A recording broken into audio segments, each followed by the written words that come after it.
Dr. Zuri Ahadi, a top physiatrist at the Beijing hospital, sat in her office, eyes fixed on the screen, as the next patient's profile loaded. Ming Tong. He had never been the type to smile much, but the man on her screen looked hollow and detached. She scanned his medical chart and gasped. It read, motor vehicle collision, loss of motor function in lower extremities. Ming. Paralyzed? No. She scanned faster. At the bottom was a note from his attending physician. Patient is young and otherwise healthy.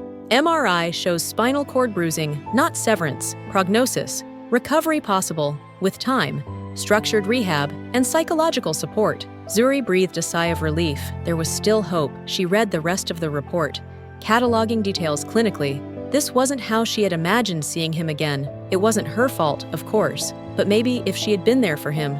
Outside, in the waiting area, Ming sat in his wheelchair. His assistant, Mr. Wang, handed over the appointment paperwork.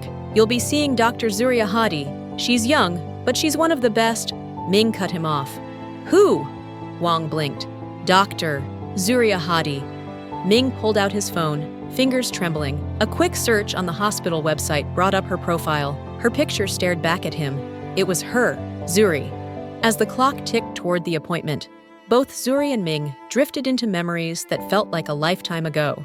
Zuri was 9 when her family moved to Chongqing, just as it was becoming one of China's major cities. Her parents, engineers at the same company, were one of those transferred to build and scale a new manufacturing facility in China. At first, they enrolled her in an international elementary school, where she studied in English and took crash courses in Mandarin. By the time she was 12, her parents felt that if they were staying in China long-term, she needed native fluency, so they placed her in a high-ranking public school.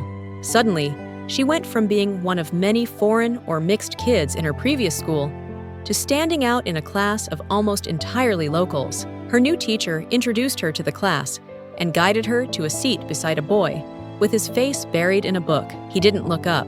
"Hi, I'm Zuri Ahadi," she said brightly. He glanced sideways. "Ming Tang," he said coldly, then went back to reading. She didn't take it personally. Her parents had taught her to smile and be brave. But the days that followed were rough. A group of boys, led by a kid named Chen Li, began to pick on her just because she looked different. Chen, spoiled by his wealthy family's connections, believed himself untouchable. Their words grew increasingly hurtful, but when Zuri reported it, the teacher's mild warning was brushed off by Chen. No physical harm meant no real action. She didn't want her parents to worry, so she stayed quiet. Her classmates saw what was happening and kept their distance to avoid becoming the next target. Then came that day after school. Chen and his crew waited for her at the gates. Zuri had had enough. As they approached, she curled her fists, ready to swing. If it meant getting expelled, fine. But before she could move, a voice rang out. "Leave her alone." It was Ming. He stepped between them, eyes locked on Chen. After an intense stare-down, Chen backed off. Chen's family depended on Ming's family for a lot of its business, so he didn't dare offend him. "Thank you," Zuri said softly to Ming. He nodded, met her gaze for a brief moment, then walked away. The next day at lunch, Zuri sat alone, again, until Ming appeared. Without a word, he sat across from her and began eating. She wasn't the only one caught by surprise. The cafeteria went silent. Everyone knew Ming didn't sit with others. From then on, he joined her for lunch every day. They rarely spoke, but the bullies stopped bothering her, and the other students gradually started speaking to her again. 3 years passed, and middle school came to an end. Over the summer break, Zuri often thought about Ming. Some of their classmates were moving to other cities to be closer to their dream universities. She hadn't asked if he was staying, but she really hoped he would. On the first day of high school, Zuri arrived early to her new classroom, and there he was, alone, waiting. She smiled at Ming, and could have sworn he smiled back briefly before looking away. "Hi, Zuri," Ming said as she took the seat beside him. Zuri blinked, surprised he had spoken first. "Hi, Ming. I'm glad we're in the same class," she responded. "Me too," he mumbled, glancing away, his face tinged with red. Zuri nearly laughed, so he was shy after all. They slipped into a familiar rhythm, sharing lunch each day in companionable silence. But, as they would soon discover, Chen had returned as well. Last semester, he had bragged about moving to Beijing, but after quality control issues at his father's company led to a scandal, the Li Group lost major contracts. and was struggling to stay afloat. The Tang group was the first to cut ties, and others quickly followed. Now forced to swallow his pride and return to the school, Chen was bitter and eager for revenge. One afternoon, he cornered Ming in the hallway. "This is your fault," Chen spat. "You ruined my family." Ming didn't flinch. "Your father's company used substandard materials.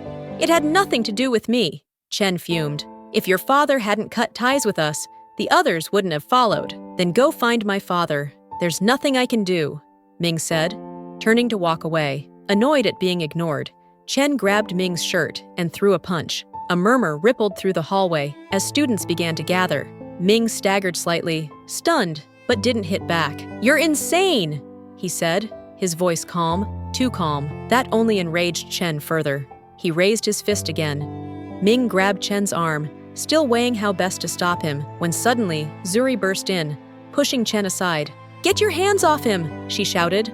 Chen angrily shoved Zuri out of the way, and she hit the ground with a cry, her shoulder slamming against the floor. Something in Ming snapped. He drove his fist into Chen's jaw, knocking a tooth loose. Chen struck back, and soon they were locked in a full-on brawl. By the time the teachers broke it up, both boys were bloodied. They were sent to the principal's office, and their parents were contacted. Chen's father arrived in person.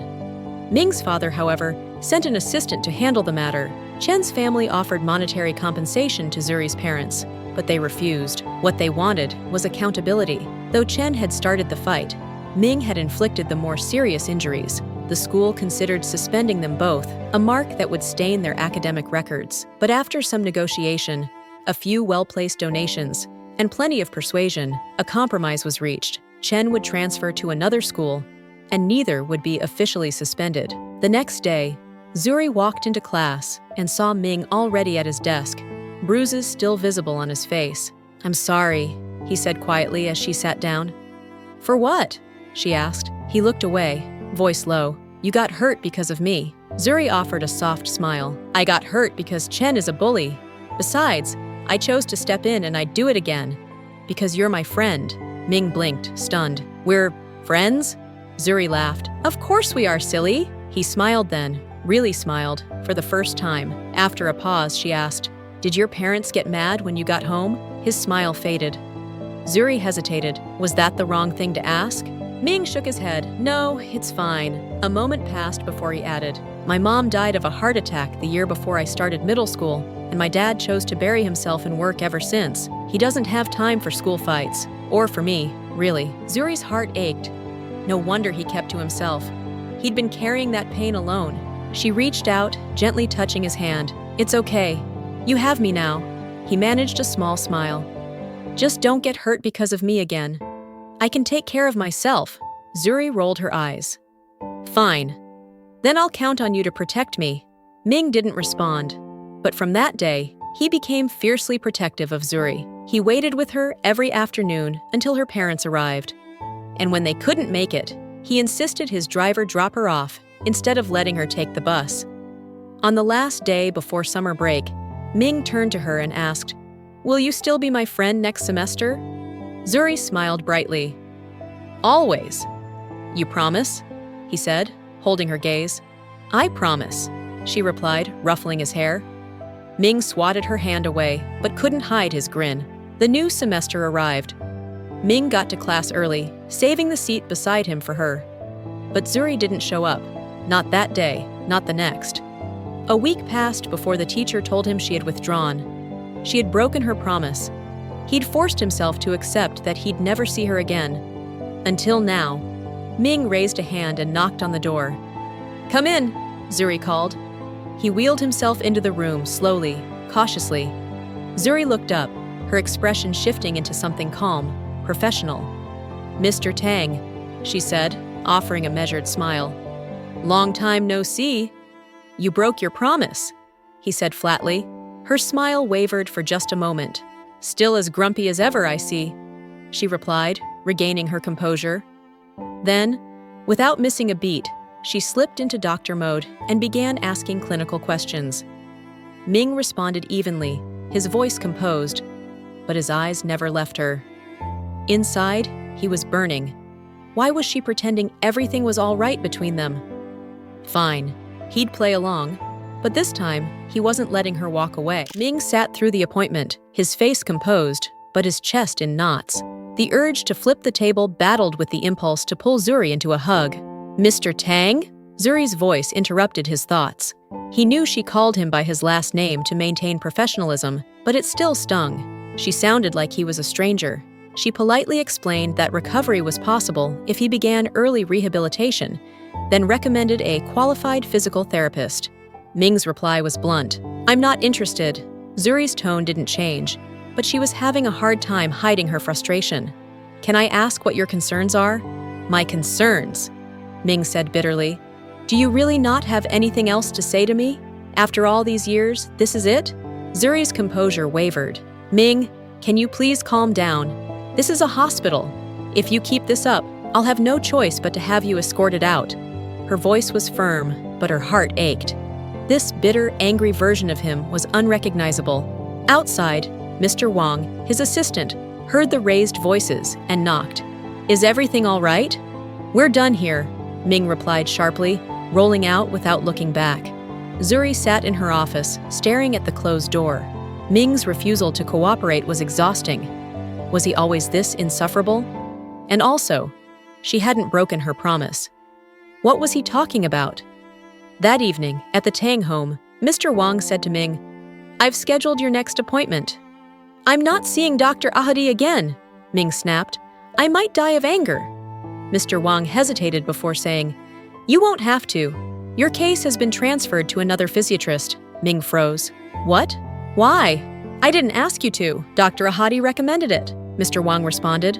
Ming went quiet, suddenly feeling a sense of loss and regret. Maybe he'd gone too far. Mr. Wang glanced at him pensively. "I haven't seen you lose your temper like that in years. What was that about?" Ming exhaled and leaned back in his chair. His voice was pained as he said, "It's like you keep someone in the most sacred part of your heart for years. You make excuses for them, telling yourself they must have had a reason for leaving. But then you see them again, and they treat you like a stranger. Just a passing memory. I thought she was my closest friend." Mr. Wang's voice was gentle. "Maybe you misunderstood. You were in a hospital. She was on duty. It probably wasn't the right time or place for a personal conversation." "Why are you taking her side?" Ming said. Mr. Wang almost scoffed at Ming's pettiness. "I'm not. I've just never seen you care this much about anyone since I started working for you. That kind of connection is worth fighting for. Even if things don't go back to the way they were, at least you'd have closure. And now that she's no longer your doctor, it might be easier to get her to agree to a personal meeting." Ming ran a hand through his hair. "I don't know if she'll even want to see me again after what I said." "You'll never know until you try. Think about it," Mr. Wang said, already on his way out. Ming didn't need to think. He had already made his decision. He didn't have Zuri's personal number, so the next day, he waited outside the hospital entrance for her to get off work. Every passing minute made him question if this was a mistake. But then, Zuri stepped out. "Ming?" she said, surprised to see him. "I'm sorry about the other day," he said, voice low. Zuri crossed her arms, her expression neutral. "It's all right. I've already recommended you to another doctor. I hope it goes better for you." "Please," he said, lifting his eyes to hers. "Just give me 15 minutes. We need to talk." She hesitated.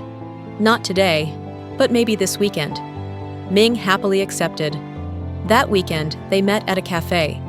Zuri sat across from Ming, eyes cautious. "Zuri, I'm sorry," Ming said again, softly. His sulky look reminded her of high school. The time he apologized for her getting hurt, her expression softened. "What happened back there, Ming? Why were you so upset?" He exhaled slowly. "I waited for you all through high school, hoping one day you'd show up and tell me why you left after promising we'd stay friends. Then I see you again, and you act like nothing happened. I guess I just snapped. But I should have known you were at work, and I was out of line. I'm sorry. It's all right," Zuri said gently. "I forgive you." He gave a self-deprecating smile. "You must think I'm pathetic, still stuck on my high school crush." Zuri raised a brow. "Crush?" Ming's heart dropped. He wanted to punch himself for letting that slip. Zuri smiled shyly, but didn't press further. "Why did you leave without saying anything?" Ming asked finally. Your home landline wasn't working, and when I stopped by your house, you had moved. But you had my home landline and address. You could have reached out." Zuri tilted her head, puzzled. "I did." Ming blinked. "What? When?" "I asked my parents to call your home. Someone picked up and told them never to contact you again. I also wrote you letters. But eventually, when you never replied, I stopped." Ming was stunned. "Zuri, I promise I never got any letters." "I figured," she said quietly. "I couldn't believe you'd just ignore me. What did you write in the letters?" Ming asked gently. Zuri's expression turned grim. "I had leukemia." Ming froze. "What? What do you mean? Are you okay?" The surprises just kept coming. Zuri nodded. "I am now. It was caught early and treatment worked. But I had to go to a specialist hospital in Beijing. Shortly after, my parents were transferred back to the UK, so we'd be closer to family. It was all so sudden." Ming's heart broke for her. He imagined her in hospital beds, weak and fighting to survive. "I'm so sorry," he said, voice thick with emotion. "You went through all that, and I wasn't there." For a moment, she saw the boy she knew would protect her with everything. "It's okay. There's nothing you could have done," she said tenderly. Then, after a pause, added, "This doesn't mean I'm taking you back as a patient, though. Why not?" Ming asked, genuinely concerned. "It's not ethical to treat close friends," Zuri said. Ming couldn't hide his smile. "So, we're still close friends?" Zuri smiled back genuinely and responded, "Always." Ming was so happy he wanted to hug her. Instead, he reached across the table and covered her hand with his. She squeezed it gently in return. "Don't worry," she said. "I've referred you to one of my mentors. He's excellent." Ming nodded. "If you trust him, so do I. Will you also go to the physical therapist I recommended? If you keep delaying therapy, it'll decrease the chances of a full recovery." Ming hesitated, then nodded. "I'll give it a try." Zuri smiled brightly. "You'll be in good hands." After a short discussion, they exchanged numbers before parting ways. That evening, Ming returned home, noticeably in a good mood. Mr. Wang raised an eyebrow. "Dr. Ahadi works wonders," he teased. Ming ignored him, but a small smile tugged at his lips, even as they discussed some unresolved business decisions from the day. Shortly after, they heard the front door open. His father had returned. Ming let Mr. Wang head home first. Then he wheeled himself into the living room. Face to face with his father, he went straight to the point. "Did you ever get any letters from my former classmate Zuri or her parents?" Mr. Tang's face stiffened. A flicker of guilt flashed in his eyes. "Yes," he said calmly. "I threw them away." Ming's jaw clenched. "Why?" "She was a distraction. You never got in trouble at school until you met her." Ming clenched his fists.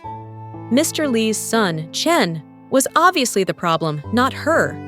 Zuri was the one good thing I had after Mom died, and you destroyed that too. Ming's voice cracked as the pent-up frustration simmered to the surface. "I never blamed you for disappearing into work, for leaving me to figure out how to grieve alone, but you had no right to hide that information from me." Before Mr. Tang could respond, Ming turned and disappeared into his room. Mr. Tang sat in silence, wondering if he had been wrong after all. The next week, Ming began physical therapy. His therapist Wei was a warm, confident, and enthusiastic man. Each session was grueling, but Ming pushed through. He met his new physiatrist, Dr. Yang, monthly, and had physical therapy sessions with Wei 5 times a week. Once in a while, he and Zuri would chat over the phone about his progress, and whenever she said she was proud of him, that was all the encouragement he needed. One afternoon, Zuri visited during a rehab session. Ming's face lit up when he saw her, but so did Wei's. "Zuri!" Wei beamed, hurrying over. "What are you doing here?" "I came to check on my friend," she said. They chatted easily, laughing like old friends, which they were because they had attended the same college in the UK. Ming watched, a strange jealousy stirring in his chest. Zuri hadn't laughed with him like that in a long time. "Hey, Mr. Grumpy," she said as she walked over to him. Ming scoffed. "What are you doing here?" "Just checking on you. Is it okay if I stop by more often?" she said. "Sure, but won't work keep you busy." Zuri shook her head. "I'm taking a few months off. I've been a bit overwhelmed." Ming raised a brow. A few months. He was glad she'd be around, but that seemed like a long time. "Are you sure you're okay, Zuri?" he asked, concerned. "I'm fine," she said, smiling, although the smile didn't quite reach her eyes. Then she turned and left, waving them goodbye. Shortly after, Zuri got into her car and sat in silence. She reached down and picked up a crumpled piece of paper from the floor, something she had thrown aside days ago, hoping to forget. Her fingers smoothed the edges, and her eyes scanned the contents again. A wave of emotion surged up from her chest. She gripped the steering wheel with both hands, then slowly lowered her head onto it, shoulders shaking. As the sobs finally came, Zuri sat quietly at the edge of the physical therapy room, watching as Ming struggled to stand upright between the parallel support bars. Over the past month, she had visited at least twice a week, and each time was surprised by the progress he had made. Dr. Yang said the loss of sensation in Ming's legs had been due to spinal shock. Now that it was subsiding, he was regaining feeling. But it still wasn't easy to watch. She had to resist the urge to rush to him every time he faltered. Instead, she let Wei do his job and only offered encouragement. Since taking a leave from work, coming here was the only thing keeping her sane. It was better than sitting at home, letting her thoughts spiral. Suddenly, a loud thud snapped her out of her thoughts.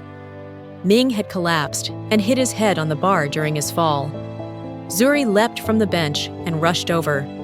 "Ming! What happened?" she cried in panic as she threw Wei a glare. "I'm sorry," Wei said quickly. "I didn't catch him in time." Ming looked dazed, but managed to speak. "It's my fault. I pushed harder than I was supposed to." His pupils looked slightly uneven, and his speech had slowed. Concerned, Zuri called an ambulance. Wei had another patient arriving soon and couldn't accompany them, so he asked Zuri to keep him updated. At the hospital, a doctor confirmed that Ming had no serious injuries, just a minor concussion. He could go home, but would need to be monitored for the next few hours. Zuri was relieved. She turned to Ming. "Where's Mr. Wang?" "I gave him the day off," Ming said. "And my father's busy, of course." Zuri thought for a while and said, "I'll take you home then." As Zuri wheeled him out, several staff stopped to greet her. One nurse raised a curious eyebrow. "Dr. Zuri, is this your husband? First time I've seen you bring someone in." Zuri laughed nervously. "No, he's just a friend." Ming didn't respond, but a slight smile tugged at his lips. "You're clearly well loved around here," he said as they exited the building. "Do you miss it now that you're on leave?" "I do," she admitted. "But some things have to be done." Something in her tone told him that was the end of the conversation. Suddenly, a familiar face came into view. It was Chen Li. "Look who we have here, our high school Romeo and Juliet," he said as he sauntered up with a smirk. Not long after the Li family clawed their way back to prominence in the business world, Ming was in the accident that left him in a wheelchair. Chen hadn't missed a single opportunity to mock him since. "Did you miss me, Zuri?" Chen said, with a tone that made her skin crawl. She ignored him and tried to wheel Ming past, but he stepped in their way. Ming's jaw clenched. "Chen, move!" Chen chuckled. "Or what? You'll get up and fight me? I'm terrified." He laughed cruelly and reached for Zuri's chin. Zuri slapped him then, hard. The impact left him reeling. Chen lunged at her, enraged, but Ming landed a solid punch to his stomach, knocking the wind out of him. Chen stumbled back, eyes blazing, and said to Ming, "Looks like you didn't learn your lesson the last time. Just you wait." He turned and stormed off. "You okay?" Ming asked, turning to Zuri. She nodded. "Yeah, I'm fine." When they reached Ming's home, Zuri helped him to bed. She also wrote medical instructions he would need the next day, then sat beside him, checking his temperature and vitals every hour. "All looks good," she said. Ming smiled.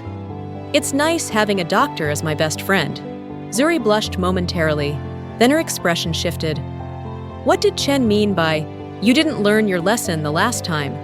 Ming frowned. I don't know. Although our encounters are always unpleasant, we haven't had a real confrontation since high school. And if he's implying he ever got the upper hand, he's delusional. Zuri was pensive. Ming, would you mind telling me more about your accident? If that's okay? Ming smiled gently. Of course, Zuri. You can always ask me anything. I have no secrets with you. There he went again, saying things that made her heart flutter. He went on. I was hit by a truck. The driver, Bowen, claimed he was a bit drunk and lost control, but traffic cam footage showed he made no attempt to avoid my car. The judge ruled it unintentional, and his sentence was a month in jail plus a huge fine which he paid. Zuri was stunned. A month? You could have died. I thought it was unfair too, Ming said. But his lawyers were top-notch, about as good as mine. And what else does he do for a living? Zuri asked. Just local truck deliveries, Ming responded. Zuri gave him a look that said she wanted to shake him to his senses. And how do you think he could afford the fine and the lawyers? Ming sighed. I thought about that already, Zuri. So no need to look at me like that. Honestly, between dealing with the paralysis and cleaning up the mess at work, I didn't have the energy to dig deeper. At the time, I would have been satisfied to close my eyes and never wake up. Zuri's expression softened. I'm sorry. It's okay, he said. I'm getting better, right? She nodded and stood to leave. Oh, can you have someone send me the details of that Bowen guy? Whatever you have is fine. Before he could ask why, she said, good night, and slipped out the door. Ming stared at the ceiling. His body ached, but his heart felt lighter. Spending time with Zuri made everything worth it. A few days later, Zuri called. Ming, guess who Bowen just met with? Ming thought for a moment. Chen? Zuri gasped. How did you know? So it was him. He's the only person in my circle we both know, Ming responded. Then his tone changed. Zuri, how did you find this out?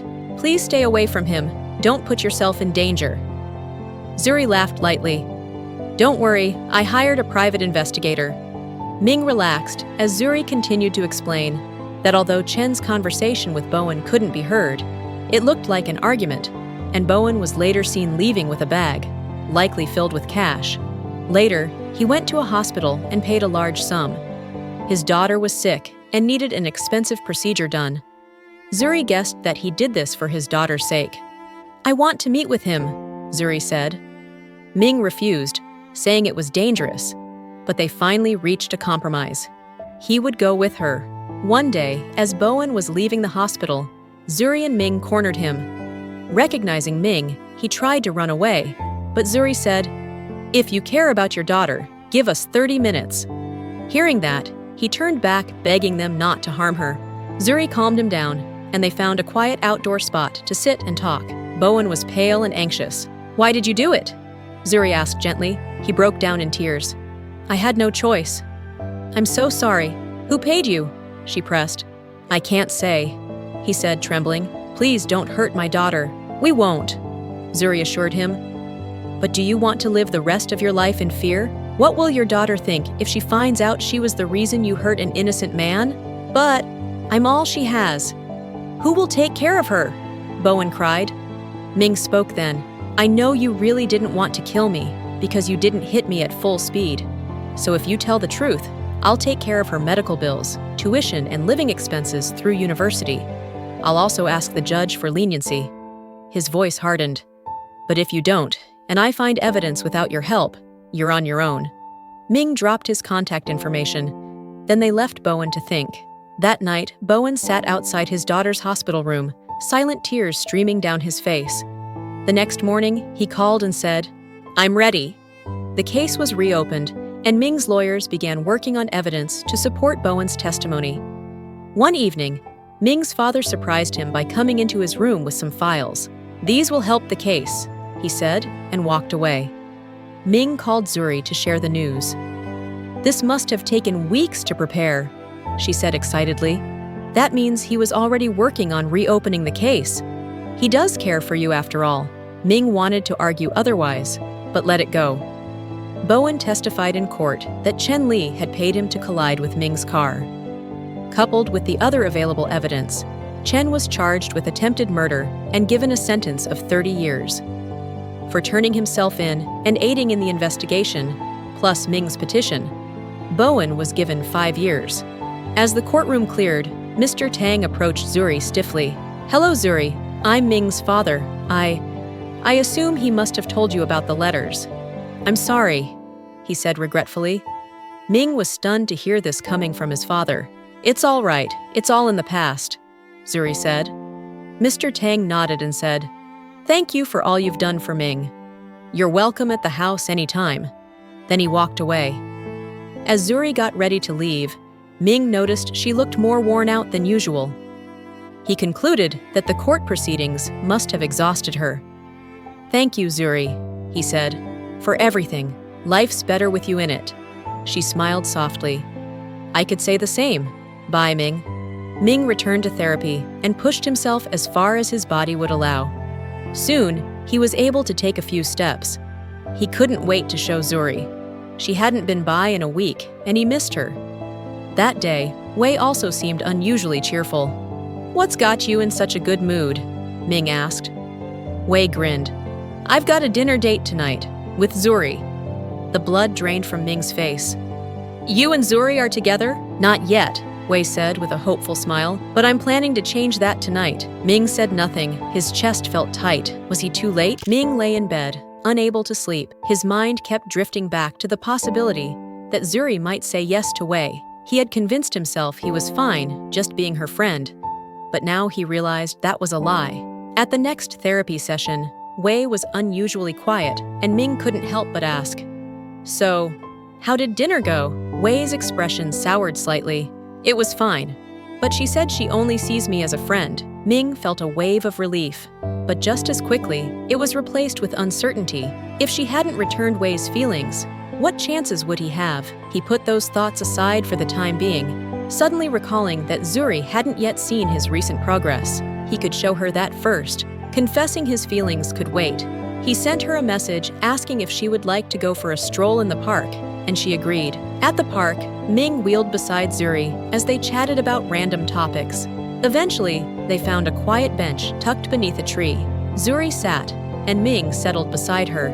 They watched the sunset in comfortable silence for a while, until Ming said, "Zuri, thanks for coming back into my life. I don't think I could have come this far in therapy without you." Zuri smiled, amused. "Why the sudden emotional speech? Besides, I think you would have done great anyway." Ming smiled. "Well, I have a surprise for you." Gripping the arms of his wheelchair, he stood slowly and took a few unsteady steps. Zuri gasped. "Ming, you're walking!" Overcome with excitement, she threw her arms around him, but just as quickly, she stepped back, flustered. "Sorry, I got carried away." Ming laughed, lowering himself back into the wheelchair. "I can only stand for a little while, but I should be able to walk longer distances soon." Zuri sat on the bench beside him, still beaming. "It's great seeing you happy," Ming said gently. "Lately, you've seemed troubled. Is there something on your mind?" Zuri looked away, silent. Ming moved closer. "I just want you to know that I'm here for you, no matter what. Because I care about you, and not just as a friend." Zuri tensed, and he hesitated before continuing. "I think I'm in love with you, Zuri." Well, there he said it. He hadn't planned to confess today, or so clumsily, but now there was no taking it back. Zuri's eyes widened. She stood up. She already had her suspicions, but wasn't prepared to hear him say it aloud, especially now. She wasn't in the place to give anyone her heart, but Ming's eyes remained on her expectantly. And just like in high school, it felt like everything would be all right as long as he was by her side. "Ming, she started to say, but her words were cut short. A wave of nausea overtook her. Her vision blurred, her knees buckled. "Zuri!" Ming shouted, leaping from his chair to catch her just in time as she collapsed into his arms, unresponsive. Zuri woke up in a hospital bed to find Ming by her side. "How are you feeling?" he whispered once she stirred. "Better," she managed to say, avoiding his gaze. A knock on the door interrupted them. A doctor stepped in, performed the routine checks, then said, "May I speak with you alone, Miss Ahadi?" Glancing at Ming. Zuri let out a breath. It's all right, he can stay. She would let the doctor say what she couldn't. Your vitals are stable for now, but with your chemo round coming up, you need to rest, eat properly, and avoid strenuous activity. I've updated your medication list. Someone can pick it up at the pharmacy. Rest well, he said with a polite nod and left. Zuri kept her eyes on the door, unable to look at Ming. She could feel his eyes burning into her. Zuri, he said softly, his voice cracking. Please, look at me. She still faced the door, tears forming in her eyes. Ming didn't ask why she hadn't told him. He already knew. She was scared of being a burden. He gently took her hand. Zuri, you're going to be okay. I'll be right here with you. She turned slowly, her face streaked with tears. Ming, about what you said earlier. I'm sorry, I can't. He stopped her. You don't have to say anything right now. Just rest. I'll be outside. Before she could respond, he wheeled himself out. Zuri lay there, tears trailing down her cheeks. Her cancer had returned. This time, the odds weren't as promising. She hadn't even told her parents yet. After everything they had sacrificed, she couldn't bear to make them suffer again. Ming sat in the hallway, feeling helpless. How was he supposed to protect her from this? When Zuri was discharged, Mr. Wong picked them up. As they dropped her off, Ming said, I'll come check on you tomorrow. Just call if you need anything. Thanks, but don't bother. You already have a lot on your plate. I can take care of myself. Good night, she replied, already walking away. Ming remained silent the rest of the ride. At home, he sat alone in the living room for hours. Suddenly thirsty, he tried to get up and reach for a glass of water, but his legs gave way, and he fell. Sitting on the floor, the tears he had been holding back finally came. His father returned and found him like that. Ming! What happened? Ming looked up, dazed. It's Zuri. She has cancer, and the odds aren't good. I don't know what to do. His father sat beside him, then said, What do you think you should do? I want to be there for her through her treatment, but she won't let me. His father remained quiet for a moment before saying, Your mother was like the sun in my life. With her around, everything was beautiful, and when she left, everything lost its color. This was one of the few times his father had spoken of his mother since her passing. He asked Ming, Do you feel the same about Zuri? Ming nodded slowly. Then his father said, If I could go back, I would cherish every single moment I had with her. His voice trembled as he spoke. Right now, you're too overwhelmed by the fear of losing her to realize that you still have her. Zuri doesn't want to make your life more difficult. But if I were you, I wouldn't let those words stop me. He rose and went to his study, returning with a stack of old letters and handing them to Ming. Ming froze when he saw the sender's name. I thought you threw these away, Mr. Tang sighed. I'm sorry, I lied. I wanted to protect you. But at the same time, I felt guilty, so I kept them. I've never read them, but maybe they have the answers you need. Patting Ming's shoulder, he walked away. Ming opened the envelopes. One by one, he read Zuri's handwritten letters, describing her days in the hospital, being scared, but hoping to get better and see him again. Her final letter said she would stop writing, but would always wish him well. The tears came harder as he imagined everything she must have endured. She was the one who had every right to throw a tantrum when they met again. This time, no matter what, he would never leave her side. A week later, Zuri lay in bed in her apartment, mentally and physically exhausted. She hadn't stepped out in days. She wanted to visit Ming, but couldn't bring herself to face him. A knock came on her door. She opened it to find Ming standing with a walking cane and gift box. Ming, what are you doing here? Should you be standing this long? Hi, neighbor, he grinned. I just moved in next door. Thought I'd drop by with a gift. She blinked. You what? He smiled. Aren't you going to invite me in? My legs are shaking. Zuri let out an exasperated sigh, even as she opened the door wider. This is blackmail, and do you know I could have you arrested for stalking? How's living next door to my friend stalking? Ming said, making himself comfortable on the couch. Do you have food? Did you come here to freeload off me? I have instant noodles. You can make it yourself. Ming laughed, and Zuri laughed too, in spite of herself. You look beautiful when you smile, Ming whispered. Zuri's smile faded. Ming, you shouldn't waste your time on me. Why? He said. You think that if I see you sick and struggling, I'll regret it and wish for an easier life? "But Zuri, haven't you watched me fall again and again, trying to walk? Did you ever regret being there for me?" She shook her head solemnly. "Exactly," he said. "Because you're Zuri, and I'm Ming." He gestured to the gift box, nudging Zuri to open it. She opened it and gasped. It was the letters. Ming smiled. "My dad kept them after all. I just read them. Thank you for sharing that part of your life with me." Zuri sat with the letters in her hands. "Shortly after we moved back, my mom quit her job to take care of me, and Dad would have done the same, but he had to work to support us. I don't think they've recovered from that emotional strain, and I don't want them, or you, to go through that again." Ming took her hand. "Zuri, I don't know how else to say this, but every part of my mind is already consumed with thoughts of you. When you're happy, I'm happy. And when you're sad, nothing can brighten my day. I'm not asking for a promise, but just that you'll let me care for you as any friend would. Pushing me away isn't protecting me. It's torture." Tears stung Zuri's eyes. She finally nodded. "Okay, you can visit whenever you want, and I'll update you on the treatment process." Relieved, Ming pulled her into a hug, and she wept silently. Then he said to her, "You should tell your parents. They deserve to know too." Zuri nodded, wiping her tears. That evening, when Ming left, Zuri picked up the phone. Taking a deep breath, she dialed home. There were 2 weeks left until Zuri's first round of chemotherapy. The doctor had explained that while chemotherapy might work temporarily, a bone marrow transplant would offer the highest possibility of preventing a relapse. So, the search for a donor began. During that time, Ming showed up at her apartment every single day with food and daily necessities. He often brought his work with him, setting up quietly in a corner. He accompanied her to every hospital checkup, took notes, asked questions, and kept track of every medication and symptom. Whenever she had the strength, he took her on short walks, stopping to sit every couple of minutes to avoid overexerting his recovering legs. Zuri's parents were still working on securing their visas, desperate to be with her. A few days before her treatment was set to begin, Zuri said, "Ming, I want to cut my hair. Will you come with me?" Ming nodded solemnly, knowing how much she loved her hair and how carefully she had always cared for it.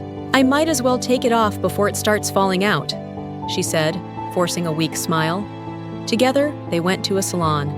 Ming sat beside her as the stylist sectioned her hair and began to cut. As the strands fell away, Zuri's eyes welled with tears. She closed her eyes, unable to watch as her reflection changed with each pass. When it was done, Ming smiled at her warmly and said, "You look beautiful." She tried to return the smile, but couldn't. As she stood to leave, Ming took her place in the chair. "What are you doing?" she asked, surprised. "I haven't had a haircut in a while," he replied nonchalantly. "Might as well." Zuri held his hand. "Ming, you don't have to." "I want to," he said, squeezing her hand gently.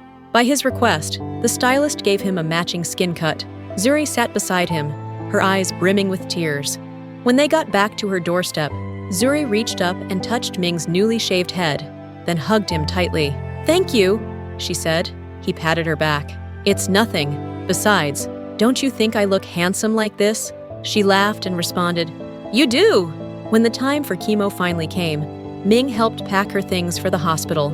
He stayed by her side during preliminary tests and held her hand as she was wheeled into the room to begin the first round. The days that followed were brutal. Zuri became weaker and battled with extreme nausea. Some days, she couldn't even keep water down. Ming had to try everything: soups, porridges, even comfort food to coax her into eating. Fortunately, Zuri had abundant support. The nurses adored her and stopped by her room very frequently to check on her. Wei also visited often once he found out, and even Mr. Tang stopped by occasionally.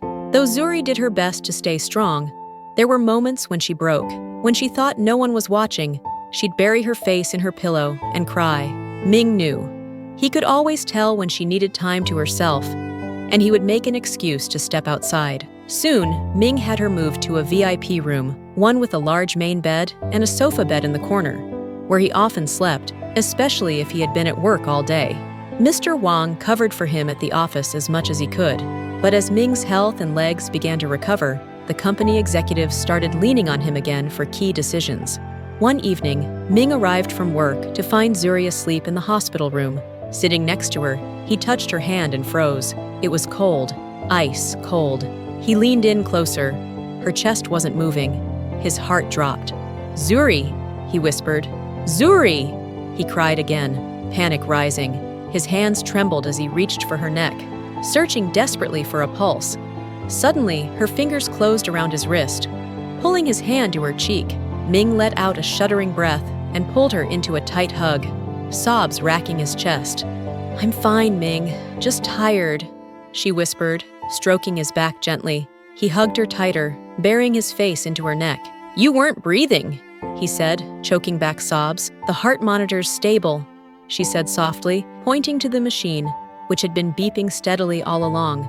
Ming hadn't even noticed. The truth he already knew hit him afresh like a tidal wave. If she had slipped away from him, his world would have ended. He didn't want to imagine life without her. He loved her, completely, desperately. He laid beside her, and slowly, his breathing steadied. Eventually, he drifted to sleep, but Zuri remained awake, deep in thought. She had to survive. She couldn't leave him behind to grieve for her. But what if she didn't recover? Would Ming really suffer any less because they weren't officially together, or would it only leave him with regret? The future was uncertain, but why waste this moment? She turned to face him on the bed. "Ming," she whispered. His eyes fluttered open, suddenly alert. "What's wrong? Are you okay?" Smiling shyly, she sat up and asked, Do you still want to be my boyfriend?" For a second, he just stared, stunned. Then his face lit up with joy. "Zuri, are you saying?" She nodded, blushing. He pulled her into a hug, laughing breathlessly.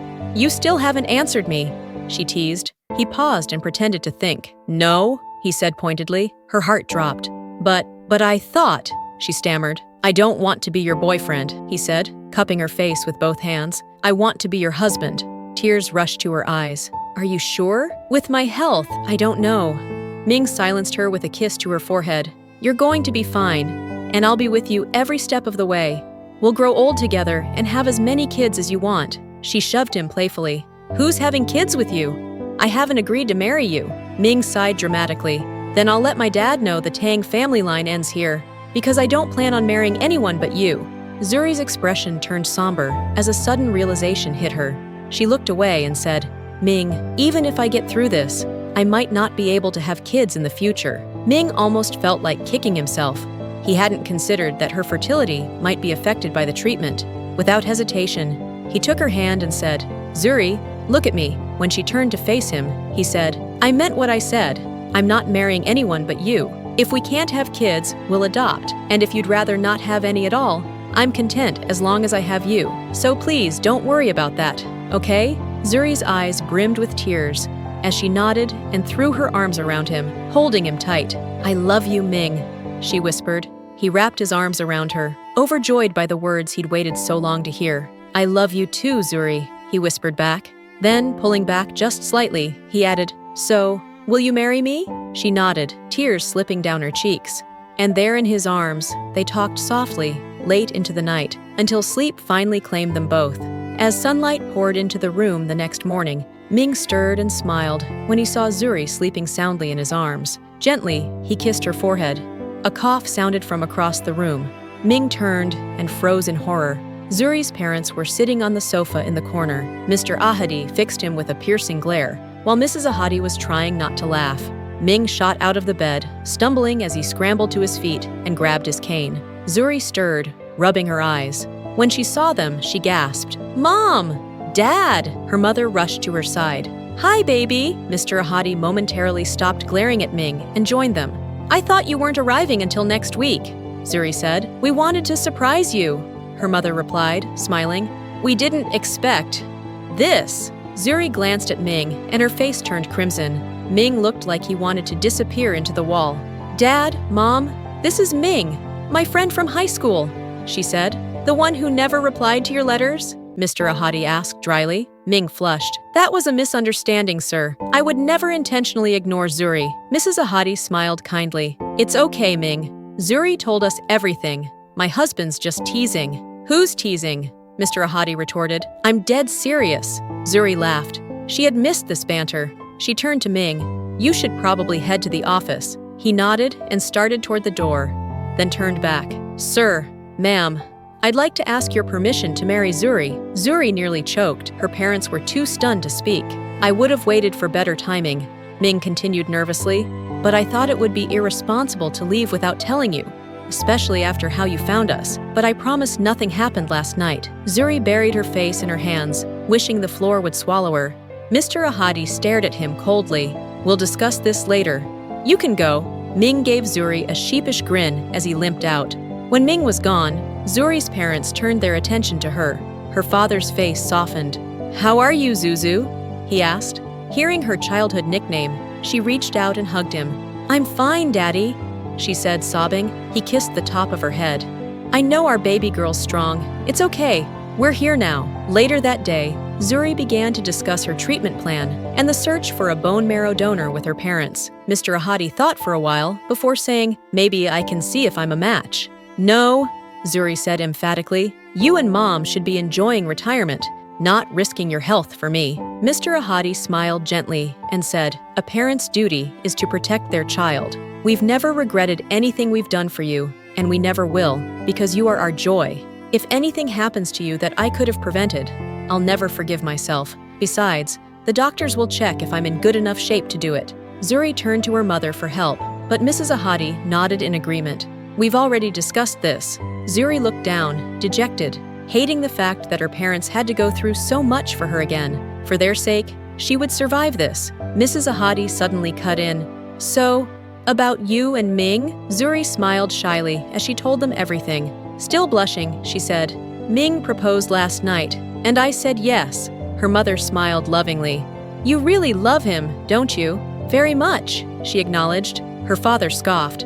"I need to have a word with him." "Go easy on him, honey," Mrs. Ahadi said playfully. Her parents continued their usual banter as Zuri watched, grateful to have them by her side. When Ming returned to the hospital, he took a deep breath and opened the door to Zuri's room, prepared to face her parents again. Inside, he found only Mr. Ahadi sitting on the sofa. Zuri and her mom went for a walk. Mr. Ahadi said calmly, "Sit, let's talk." Ming nodded and lowered himself into a chair, nervous.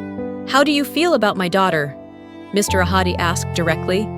Ming paused, then answered, "I love her more than my own life, and I want to spend the rest of my life making her happy."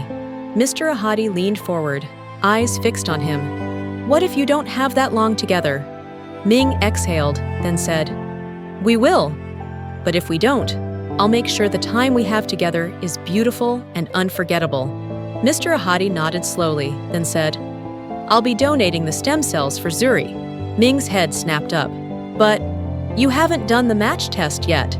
"I did it the last time she was sick," Mr. Ahadi explained. "I thought that if neither my wife nor I were a match, at least we'd have a head start finding someone in case something like this ever happened. And here we are. Zuri doesn't know yet, but I'll tell her tomorrow." "Why are you telling me this, sir?" Ming asked. Mr. Ahadi sighed. "Because even though I believe there will be no complications, if something goes wrong with my health after, I need you to promise that you'll take care of Zuri and her mom." Ming's eyes widened. "Does that mean you approve? Answer the question first." Mr. Ahadi cut in firmly. "Yes," Ming said immediately. "Of course, I promise. But I'm sure you'll be fine. Dad." Mr. Ahadi scoffed, amused. "Wait until you're married before you call me that." "Okay, Dad." Ming grinned, and Mr. Ahadi couldn't help but smile back.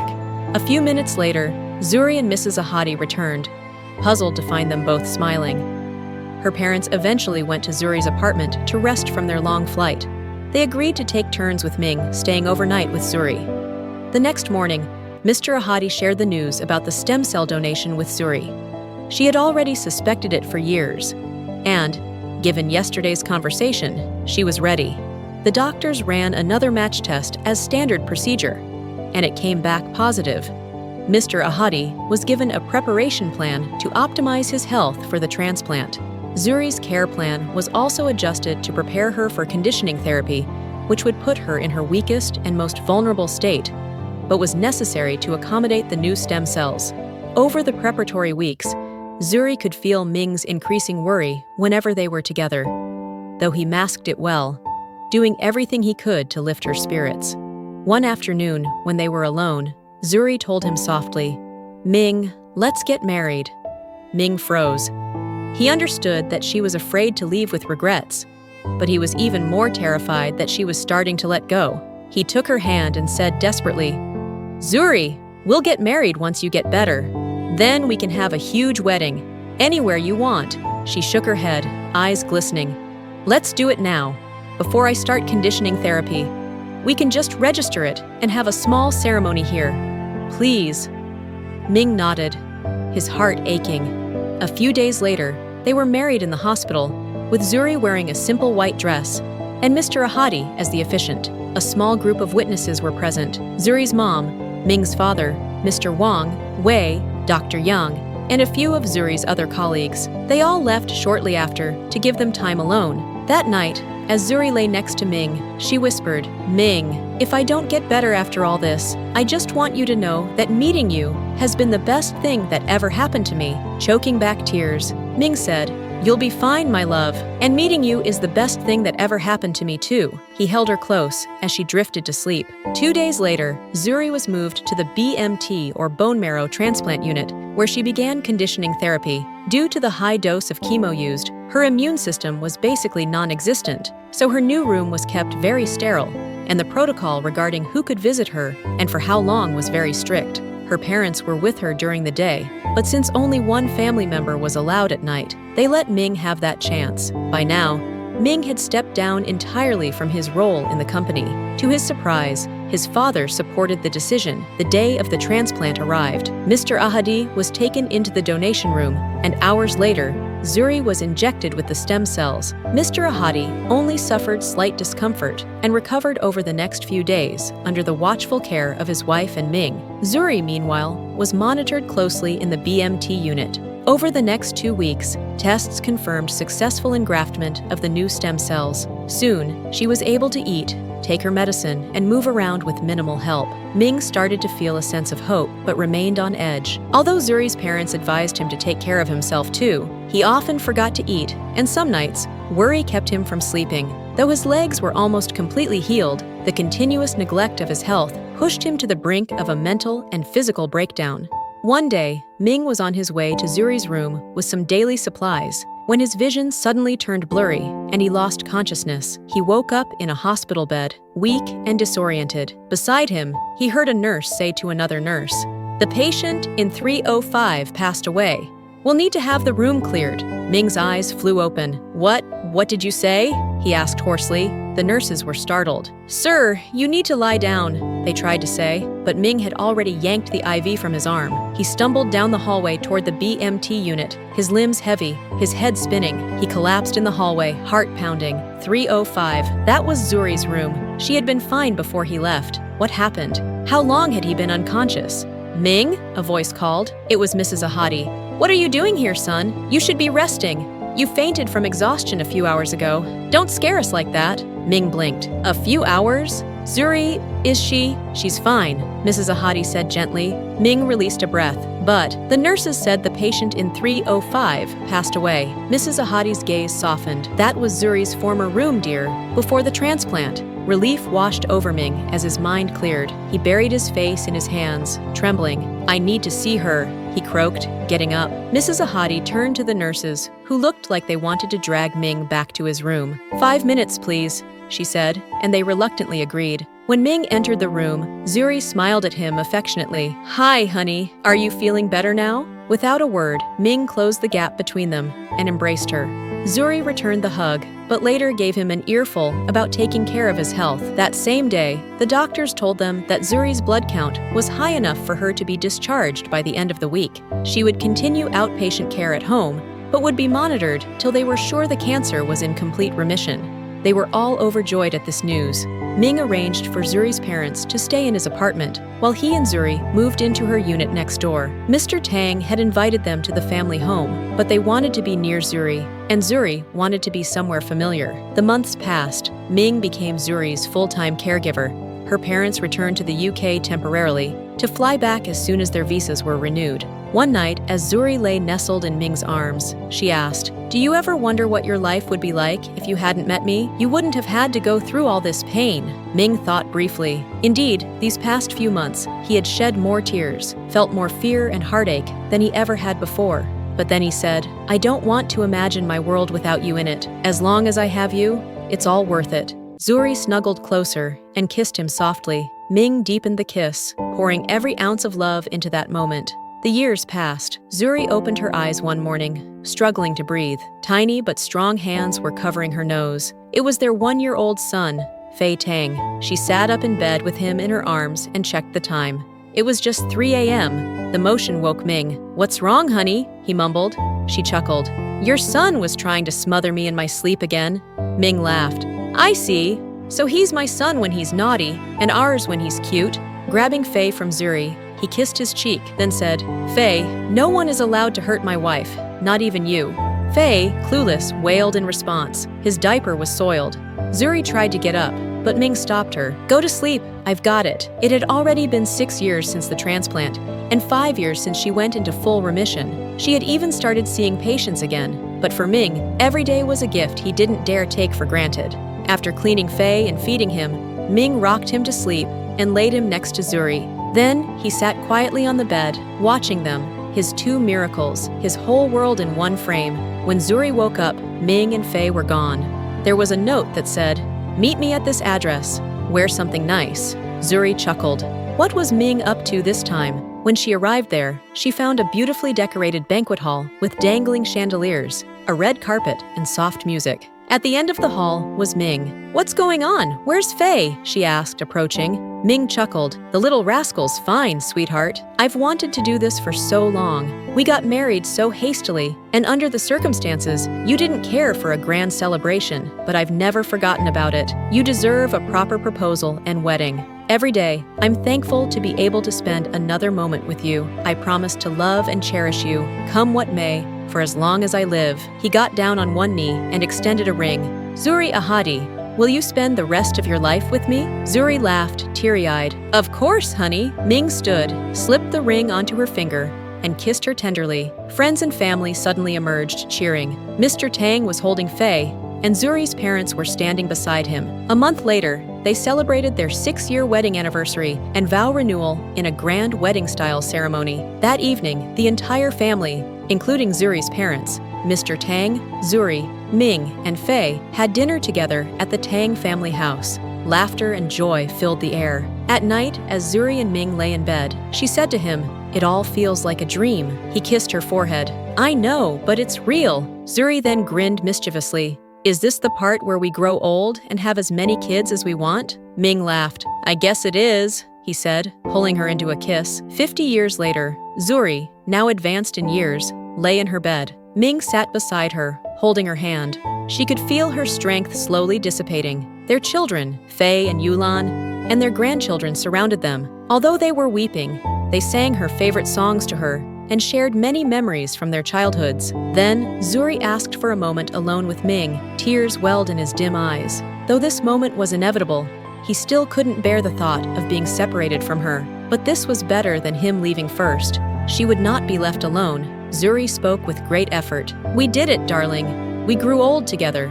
Ming nodded. "Thank you for giving me a home, sweetheart," he said, choking back tears. Kissing her cheek, he whispered, "You can rest now, my love. I won't be long." As Zuri's strength waned and her vision faded, she was glad Ming's face was the last thing she saw. Zuri was buried shortly after. Her tombstone read, "Here lies my love, my wife, mother of my children and my best friend." A week after Zuri was buried, Ming passed away peacefully in his sleep.